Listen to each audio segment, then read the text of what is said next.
Musokuvutha ulahla abantu bakini. Nathi kunalapha engesikwazi ungena khona kuthiwa kufuneka omndeni. Ungathi ubusemandleni okuvutha ulahla umndeni. Ngoba uma sezinginethe ufike lesikhathi sokubethelwa nabazali bakubuza bathi kubi kubo. Bethi kusempendle kuthiwa akekho ongafonela. Ngoba nathi sizokuthanda to the certain limit. Kodwa igazi lakho longena ngisho usushiwa. Musa ulahla umndeni ungavuthi. Ekhaya musa ukuvuma even ukuhlukaniswa zinkolo.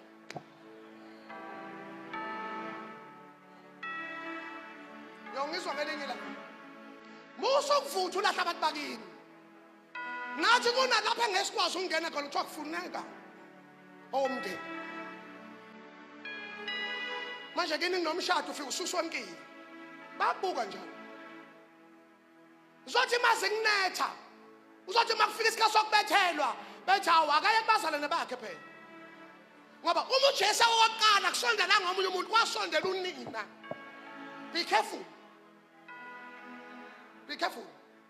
Umndeni nje akusinto odukwela kuyo uyidele noma kanjani noma ungavutha kangakanani noma ungangcono kangakanani always keep a close relationship with your family ngoba ibona abazongena uma sebebaleka bonke.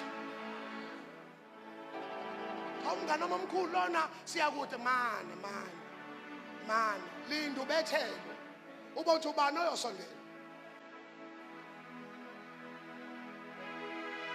uSimon ufike empilweni kaJesu uJesu kwiskandalo. Wathi uNkulunkulu ngithemba wena ukusiza lo muntu. Ekwiskandalo.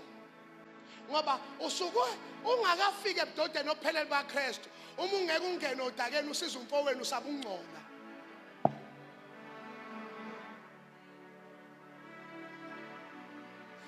Abazalwane da too clean ukuya kwelinye isosha edlula kwiskandalo.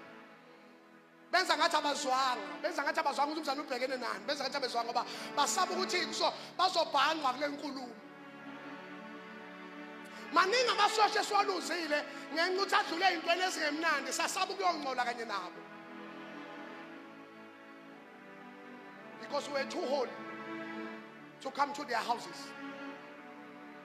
Kodwa uNkulunkulu ngithanda ngento yodwa, uhleze amthola umuntu oyedwa ozofika kumnyama umuntu ebanjwe iskandalo asondele afika axosha isiphambano.